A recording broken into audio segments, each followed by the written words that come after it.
Hey guys, this is my IS200 Pro Drift Car that I've been building. In the last video we did some wiring on it. We got the PDM harness done. In this video I'm going to show you how I built this Monster 2JZ. It's set up for over 1,000 horsepower. First episode of that, obviously we need to build the engine and get it all into the car. So in this video I'm going to be going through all the machine work, bottom end assembly, doing some oil mods and things like that. So let's get stuck into it. So we're here to see Jack over at J&J Precision Engine Reconditioning. Alright, so Jack, what have we done to this JZ going into that Lexus? So we've cleaned up the block a little bit, we've torque plate bored and honed it, we've given it a light skim on the deck, we've crack tested and lineaged the crankshaft, micro polished it all over, checked the tunnel with the studs and the caps and the girdle, all looking really good, and give it a clean up now and it'll be ready to go together. Beautiful, thanks Jack. Alright, so this is the cylinder head package we're going to be running for the Comp 2JZ. In terms of cams, we've got a set of HKS 264 cams. These are just the factory ones. I've already dropped the HKS ones off at the machine shop. We've got these BC dual valve springs. They should allow for heaps of seat pressure. And then we've got titanium retainers. And then for the buckets, instead of the factory shim on bucket, we're going to be running the 1G shimless bucket upgrade. So IS200s have shimless buckets, so what we're going to do is take buckets out of a 1G head and put them in this, and that should allow us to bang it off the limiter without too many issues. Other than that, it's pretty much stock standard. No real port work or anything. The factory ports are going to be fine for the 500-600 kilowatt that we're looking for. And then yeah, obviously we're just going to get it machined, get it decked, make sure everything holds pressure, get it crack tested, and then we'll be good to go. All right, so the convenient thing about J&J Engine Reconditioning is that right next door is J&S cylinder heads, and he does all of our cylinder head work. So we've got our 2J here with our Kelford cams and all the other parts, and we're going to drop it off with James. All right, so I've got the cylinder head here with James. He's the magic man, and he's basically noticed that a couple of the cylinders have some detonation marks from wherever this head came from. This came from a customer's car. What we're going to do is, most likely we're going to strip it, check over it, and just see what it actually needs. The odds are we're probably going to end up servicing it, cutting seats, doing everything. But not a fan of the detonation. There's quite a bit, but it's what we've got, so we'll make it work. Right, so I've got the block back. It's freshly machined, everything's looking good. I pressure washed it and gave it a very, very good clean. All that's left is I need to show you guys how to do the oil porting mods on the oil pump. But I've given it a coat of black paint. Now it's just gloss black engine enamel, nothing special. I just taped it up and sprayed it. And now this is the bottom end rotating assembly. So the bottom end is very, very simple. We've got eagle rods, Nitto CP pistons, and then since we're going to be revving it pretty hard and for a long time, I've got some upgraded ARP hardware. Now these are sick, they come in like individually packed bolts. But yeah, upgraded ARP rod bolts, ACL race series bearings, and then some thrust washers. And we've also gone for the upgraded wrist pin. Thank you to Nitto for providing those. They're a thicker wall, and that's going to help with some of the stress in this engine. All right, next step in the engine assembly process is to install the main. ACL race main bearings. There's the part number if you're looking for it. All right, so in the mains, you'll notice you get two colors. You get a yellow bag and you get a clear bag. Now, the clear bag has a groove in it. They go on the bottom, and there's actually a groove in the block that they match up with, and then the yellow packet goes on the top. Now, I remember the first time I bought ACL bearings, I was like, what is going on with this finish? Like, it's all weird colors and stuff. That is completely normal. Don't stress about that. All right, so we're just gonna sit our bearings in there. Before final assembly, I always take a bit of brake cleaner and just clean out the block, and then take some compressed air and just make sure everything's dry and clean. All right, now that's all of our main bearings in. Now let's put the crank in. Last thing before we put the crank in is we just take some assembly lube and just put a bit on every bearing surface. Now, since there's a bit of work to do on the car, the assembly lube is just gonna keep everything lubricated on that first start before there's oil pressure. Now, if you're just doing an OEM rebuild, or you're just slapping the car back together and you're going to start it straight away and the engine's not going to sit for a while, you can actually just use like thick engine oil, and you know, it will definitely keep everything lubricated for long enough. Look, at the end of the day, when you turn your engine off, oil pressure is lost and everything is just covered in engine oil. So that is completely fine. But got some assembly lube on there. Now let's put the crank in. That's our crank in. Now don't turn it and don't let everything get coated in oil yet, because we're still going to check all the clearances with plasti gauge. What I've decided for my car, we're going to leave a factory 3-litre crank. Now I've had this crank refurbished by Jack, so this is going to work beautifully for us for now. And down the line, if I decide I want more displacement, I might go with something like the new Nitto 3.3 litre or the new Nitto 3.2 litre cranks, and they'll be plenty for us. But for now, OEM crank, keep it nice and simple, and let's slap it together. All right, now if you're building at home and you don't have the tools to check everything perfectly, you can get away with this stuff. Now it's made by ACL, the same place that makes the bearings, and it's called Flexi Gauge or Plasti Gauge. And there's different colors. Now for a JZ, you'll need the green size.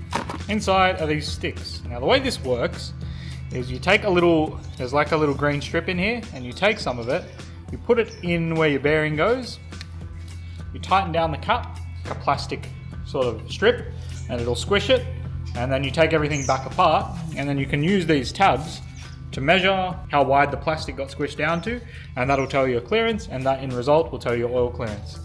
So I've already checked this with a micrometer, so I know everything's good. Okay, now for final assembly of the mains. We're just gonna get them all together, take a bit of our assembly lube, and just drag it across.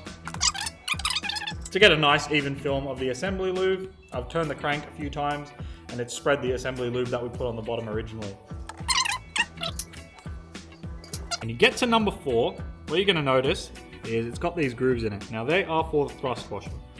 Now what you need to do is take your thrust washer, lube up the surface, and install it this way with these grooves facing the crank. Now that all the mains are in, just give them a quick light tap with the back of the mallet. Just get them all seated in the right spot. Now that everything's in, it's time for the final fit up. We've got our girdle plate. It's from a place called Supra Sport. And it's basically, it just ties in the block and it eliminates any walk or drift between the caps. The next upgrade would be billet main caps, but there's a bit more machine work required with that. These are a great middle ground and allow you to sort of strengthen the block without going too far. Now there's 2 ways you can install these girdle plates. Number 1, you can do what I've done, and they provide a 9mm spacer, or you can also have the main caps machined flat. However, I don't like to do that because the main cap is already a weak point in a 2J, and obviously taking off material is going to make it even weaker. Alright, now the torque spec for these is 60 foot-pounds, so you do want to do them inside to outside in the torque spec.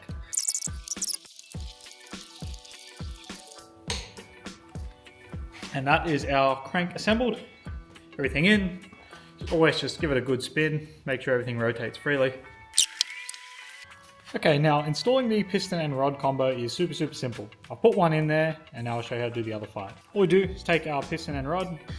Now you can do the same check that we did on the mains with the plasti gauge, but I've already checked this with a micrometer and a dial bore gauge, so I know that the clearances are all spot on. So all we do is take our bearing, make sure everything's clean, and insert that.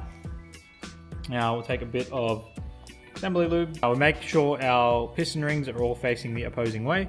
So we've got our top ring facing there, our second ring facing the opposite direction.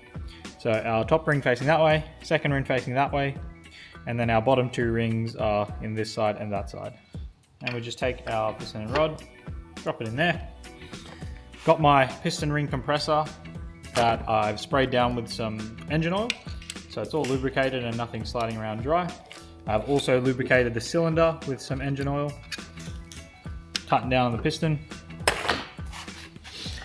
and we just take the back of a mallet and just tap it in. Now once it's in, you want to make sure that your crank is all the way down and your rod isn't hitting the rod journal, and then I'll just take my hand, and on the bottom I'm just sort of guiding the rod into place on the journal. Now we flip it upside down and we can see our journals available there. Take some assembly lube, install our rod bearing with the tang facing the right groove. Make sure the tangs are both lined up with each other, and then we can install the rod. And the torque spec for these is 45 foot-pounds, actually 43 foot-pounds. So we just torque them evenly, not one at a time. So just do this one a little bit, then go back to this one, and just walk them back and forth. So the rod is being installed evenly. That one's torqued, and that one's torqued. Now I'll just do the same for all 6, and then we can move to the next step. All right, so I just went and picked up my cylinder head from James, the machining master. So what we've got here is a set of HKS 264 cams. Now they're not actually 264s. HKS 264s measure up at about 270 to 280 degrees. Have about 9.5 mil of lift. Underneath those, we've got the BC dual valve springs and titanium retainers. And we have a set of OEM shimless buckets. And then James has also gone through and cleaned up some of the ports, cleaned up the short turns, and just done a little bit of port work to make the head flow a little bit better. And then it's got a full service, so new seals, it's been sandblasted and cleaned. They've taken a bit of height off the deck to raise the compression a little bit. So this will be a killer race head. So we've got our factory 2J oil pump. Now the factory 2J oil pump is perfect, has plenty of flow. If you have a brand new oil pump, it's recommended to put billet gears in it, but the old ones are good, they have good gears. Now all I'm doing is cleaning up the casting and making all of the holes where the oil flows a bit bigger. There is guides online on how to do this in depth, but basically just clean up the bad casting, make it bigger. Other than that, just make sure you give it a really good clean and a really good blowout after, put it back together as you took it apart, and off you go. All right, now comes time for final assembly.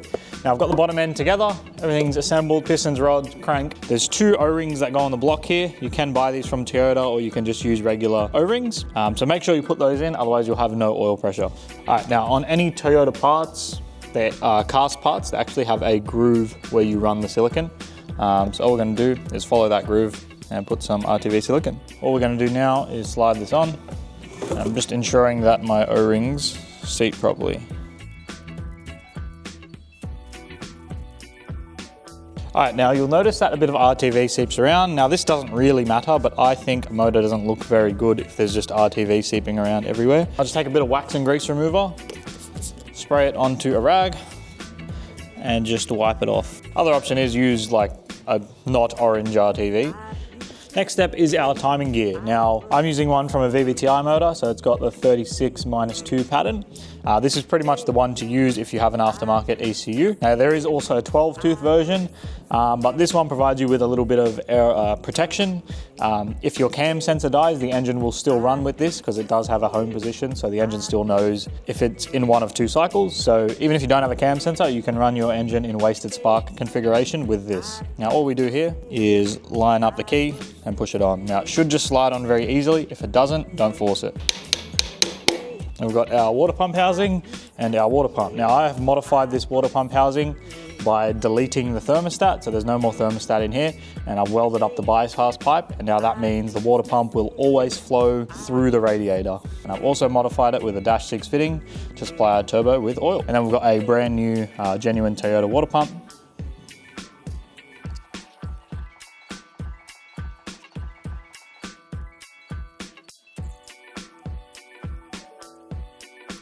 All right, so now we've got that installed. Got my rear main seal carrier with a fresh seal, and I've put some RTV on it. All we're gonna do is slip it over. There's 2 dowels to locate it. Just make sure it slips on those dowels nicely. That's it, just tighten the bolts and you're good to go. All right, so the next part we're gonna do is pretty much the most crucial bit in terms of keeping your 2J reliable and having no oiling system failures. Now, the Achilles heel of a 2J for some people is that they spin bearing. 2Js do not inherently spin bearings, and generally the issue that they're having is oil slosh or oil starvation. Now, the be all and end all of the fixes here is to put a dry sump straight on this, and you will never have an oiling issue. However, keeping this on a possible to do without a race team budget, I'm going to be showing you how we can remedy that fairly easily and fairly inexpensively.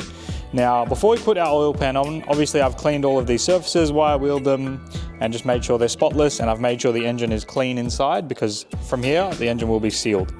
Now, the one thing to replace, and make sure you always have one, is there's an O-ring here on the oil pickup. If you don't have this O-ring, you'll have no oil pressure when you go to start your motor. And then our oil pan here, we've got a IS200 oil pan because we know that's going to fit for our application. Now, one thing to note is when you're sealing an oil pan, you want to put your RTV on the inside of the bolts, not the outside. Otherwise, you can have oil seep through the bolts. Once that's all tight and the lower pan is sealed, now we've got to put on our bottom pan. Now before we do that, traditionally the 2J has a windage tray, an oil pickup, and then the oil pan. Now, since it's going to be a drift car, we've got to do one thing before we do any of this.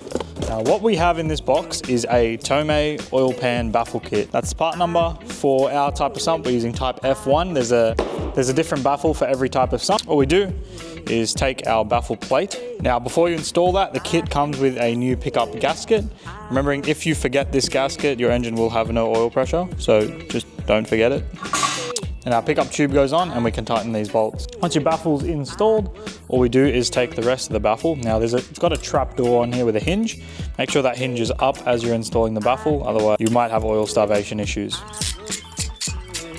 That's our baffle plate installed. Now all we do is take our lower oil pan, apply some silicone, and just install it and tighten all the bolts. And that's the bottom of the engine done. Since we're using ARP head studs and not the factory head bolts, we need to put the washers in before the head goes on because they can't go on once it's on the head. And there's not enough space to get a washer around them. Now, being a 2JZ, in terms of head gasket, the choice is very simple. What you want to use is a factory head gasket.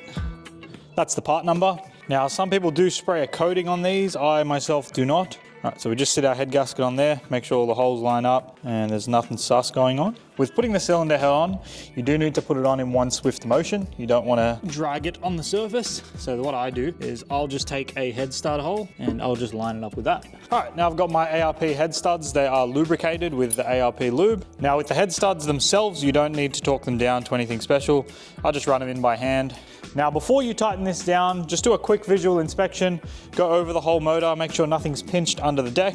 All right, now once they've all started, you want to torque them down to spec. The spec for these is 80 foot-pounds. So what I'll do, go through at 20 foot-pounds and just start the torque sequence. You don't want to go straight to 80 foot-pounds. Just start from the center, work your way out.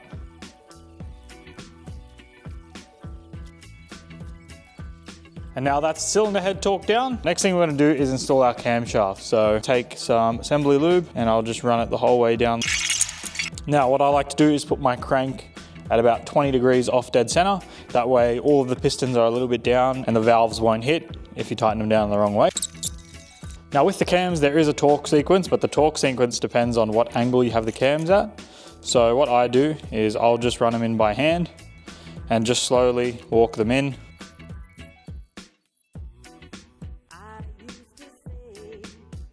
Now the last thing to install is the front cam caps. What I'll do is take my cam seals that can slide right on. Now with your cam cap, all you want to do is put a thin layer of RTV on there and we can go ahead and install it. All right, now the next step is timing the motor. Now traditionally, you would actually install a cover plate that allows you to time everything up, and then you would install a plate on the bottom, line up all the timing marks. I'm keeping this engine bare. Now, to keep on our theme of our HKS cams and our purple car, we've got our HKS adjustable gears. So these things are very simple. Usually what you would do is line up the center mark with the 0 mark on the timing cover back here. But what I've got is I've actually scribed a line where 0 is on the first cam cap. So I'm actually gonna line it up with that. Now on the crank, there's actually a mark on the timing gear that lines up with the oil pump. All right, now everything is facing up. So I've got piston 1 at TDC and our cams lining up.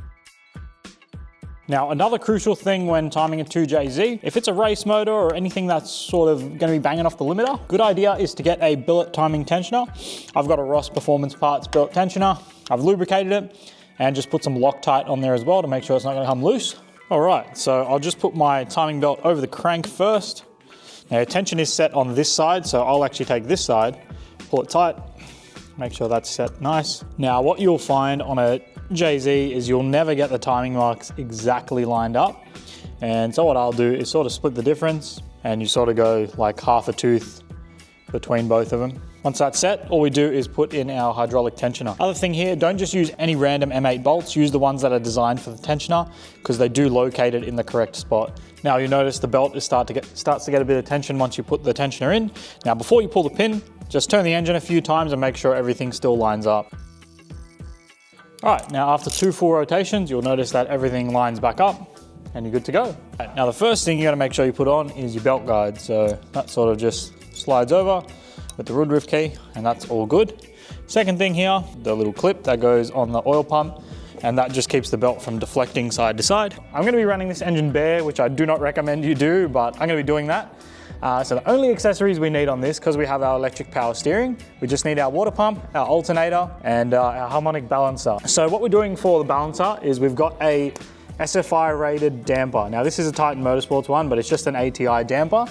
Now, when you're increasing the horsepower of your car, increasing the cylinder pressure, and sort of changing how much power it makes, you introduce a lot more harmonics into the engine. So now that we've changed the valve train, we've changed the rods, we've changed the pistons, the blocks modified, there's all these mods, there's gonna be a lot more harmonics and we are at risk of damaging the bearings. So what happens when you go to an upgraded damper is they're a bit stronger and they will just absorb more of the harmonics in your engine and it'll keep your bearings happy. So if you ever need to replace a balancer and your car is not stock, I would highly recommend putting an upgraded damper. There's heaps of companies that make these. I've just got this one because it's what I had around. And the way this installs is you just push it on. Once the balancer is installed, we have to torque this down to 239 foot-pounds. Now you may be wondering, how do I do that? What I've got is a pry bar wedged between two flywheel bolts on the back. And I'm gonna put as much force as I can on this and hope nothing breaks. Right, now that's going to wrap up this episode. The motor is assembled, everything's together. In the next one, I'm going to make some custom engine mounts to fit this into the IS200. We're going to start plumbing everything up, getting the fuel system sorted, get the car running.